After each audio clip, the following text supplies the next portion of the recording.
لوہے محفوظ کیا ہے اور اس کے معنی کیا ہے؟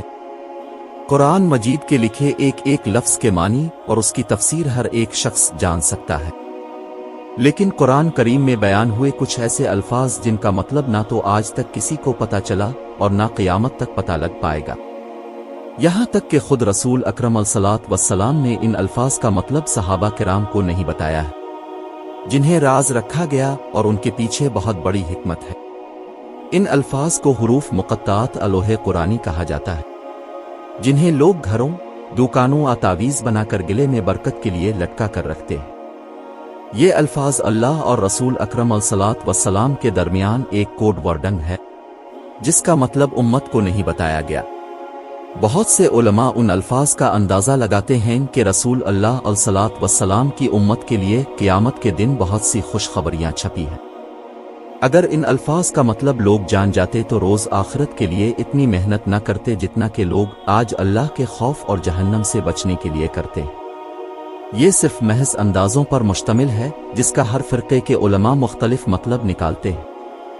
اس کا بس ایک ہی سیدھا اور صاف مطلب ہے کہ کوئی بھی انسان قیامت تک ان الفاظ کا مطلب نہیں جان سکتا کہ یہ کوئی خوشخبری ہے یا وعید۔ واللہ عالم، کون، کیسے اور کب پیدا ہوگا اور دنیا میں آ کر کیا کرے گا، کیسے اس کی موت واقع ہوگی اور کائنات میں کس وقت کیا واقعہ رونما ہوگا، کائنات کے بننے اور قیامت کے رونما ہونے تک کے وہ تمام واقعات جنہیں ایک تختی پر لکھ دیا گیا جسے لوح محفوظ کے نام سے جانا جاتا ہے۔ لوح محفوظ کیا ہے؟ یہ تختی کتنی بڑی ہے، کس چیز سے بنایا گیا اور یہ تختی اس وقت کہاں پر موجود ہے؟ تختی پر لکھی گئی تقدیر بدل سکتی ہے۔ عربی زبان میں اس تختی کو لوح محفوظ، الفام الکتاب اور کتاب مکنون بھی کہا جاتا ہے۔ شیاطین کی دسترس اور کمی بیشی سے پاک ہونے کی وجہ سے اسے لوح محفوظ یعنی محفوظ تختی کا نام دیا گیا ہے۔ جیسا کہ ایک مسلمان کا ایمان لانا ضروری ہے ایک اللہ پر، اس کے رسولوں پر، اس کے فرشتوں پر، ٹھیک اسی طرح مسلمان کا ایمان لانا بھی ضروری ہے لوح محفوظ اور روز قیامت پر۔ امام ابو جعفر طحاوی حنفی رحمت اللہ علیہ کے مطابق یعنی ہم لوح اور قلم اور ان تمام امور پر ایمان لاتے ہیں جو اس لوح میں لکھ دیے گئے۔ بعض روایتوں میں بیان ہوا کہ لوح محفوظ کی تختی کو اللہ تبارک و تعالی نے 50,000 سال پہلے تخلیق فرمایا۔ جب قلم کو پیدا کیا گیا تو قلم کے پیدا کرنے والے پاک پروردگار نے قلم کو حکم دیا، لکھ۔ قلم عرض کرنے لگی، میرے پروردگار، میں کیا لکھوں؟ مالک کائنات نے حکم دیا تو لکھ دے، لوح محفوظ پر کائنات کے ابتدا سے لے کر انتہا تک، قیامت تک رونما ہونے والے تمام واقعات کو لکھ ڈال۔ قلم نے کائنات میں ہونے والے واقعات سے لے کر ہر انسان کی پیدائش، بیماری، صحت، خوشی، غمی، رزق، امتحان اور موت تک کے تمام راز لکھ ڈالے۔ لوح محفوظ کو تمام تر مخلوق سے بالا تر رکھا گیا، جہاں پر نہ تو کوئی انسان اور نہ ہی کوئی شیطان پہنچ پایا۔ رسول اللہ صلی اللہ علیہ وسلم نے فرمایا، اللہ تبارک و تعالی نے زمین و آسمان کو پیدا کیا اور ہر چیز کو لوح محفوظ میں لکھ دیا۔ قرآن مجید میں لوح محفوظ کے ذکر کو اللہ پاک نے بیان فرمایا، بلکہ یہ قرآن ہے جو لوح محفوظ میں لکھا ہوا ہے۔ ایک اور مقام پر اللہ تبارک و تعالی نے قرآن کریم میں ارشاد فرمایا، اور ہم نے ہر چیز لوح محفوظ میں شمار کر رکھی ہے۔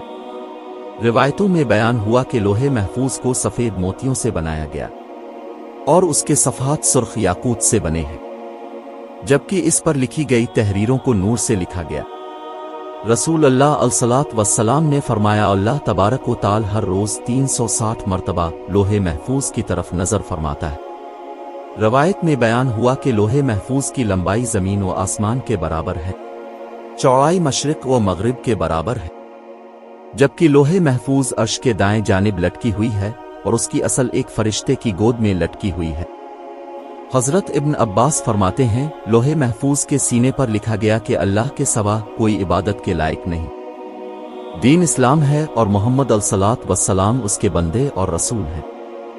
جو بھی اللہ اور اس کے رسولوں پر ایمان لائے گا اور اس کی اتباع کرے گا تو اللہ اسے جنت میں داخل کر دے گا۔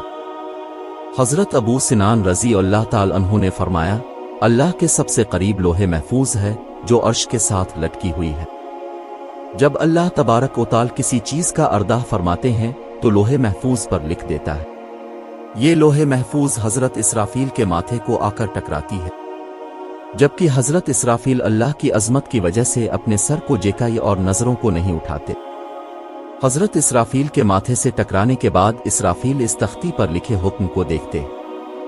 اگر تختی میں لکھا گیا حکم آسمان والوں کی طرف ہو تو اسے حضرت میکائیل کے سپرد کیا جاتا ہے، اور اگر کوئی حکم زمین والوں کے لیے ہو تو اسے حضرت جبرائیل کے سپرد کیا جاتا ہے۔ قیامت کے دن سب سے پہلے جس چیز کا حساب ہوگا وہ لوح محفوظ ہوگی۔ روز حساب جب لوح محفوظ کو حساب کے لیے بلایا جائے گا تو اس کے سب جوڑ تھر تھرا رہے ہوں گے۔ اس پر خوف کے عالم کپ کپی طاری ہوگی۔ مالک یوم الدین لوح محفوظ سے پوچھیں گے، اے لوح محفوظ، کیا تم نے میرے حکم صحیح صحیح پہنچا دیے تھے؟ لوح محفوظ کانپتے ہوئے جواب دے گی، جی رب العالمین۔ اللہ پاک فرمائیں گے، تمہاری حق میں کون گواہی دے گا؟ لوح محفوظ عرض کرے گی، حضرت اسرافیل علیہ السلام۔ حضرت اسرافیل علیہ السلام کو جب گواہی دینے کے لیے بلایا جائے گا تو حضرت اسرافیل علیہ السلام پر بھی کپ کپی کا وہی عالم ہوگا جو لوح محفوظ پر کپ کپی کی صورت میں ہوا ہوگا۔ حضرت اسرافیل علیہ السلام سے پوچھا جائے گا، کیا تجھے لوح محفوظ نے میرے احکامات پہنچا دیے تھے؟ حضرت اسرافیل علیہ بھی سر کو جھکائے عرض کریں گے، جی ہاں یا رب العالمین۔ حضرت اسرافیل کی گواہی کو سن کر لوح محفوظ کہے گی، تمام تعریفیں میرے پروردگار کے لیے جس نے مجھے عذاب سے نجات دی۔ جس کے بعد حساب و کتاب کا سلسلہ آگے بڑھے گا۔ جب لوح محفوظ پر انسان کی تقدیر کو لکھ دیا گیا تو کیا لوح محفوظ پر لکھی تقدیر بدل بھی سکتی ہے؟ بے شک زندگی اور موت مقرر کر دی گئی ہے، لیکن اللہ تعالی کا فرمان ہے کہ دعا کی قبولیت تقدیر کو بدلنے پر قادر ہے۔ بے شک اللہ ہر چیز پر قادر ہے، ہمیں کبھی دعا کا دامن نہیں چھوڑنا چاہیے۔ دعا اللہ پاک کی طرف سے دیا گیا بہترین تحفہ ہے۔ دعا ہے اللہ پاک سے کہ اللہ ہمیں دین پر استقامت عطا فرمائے۔ آمین۔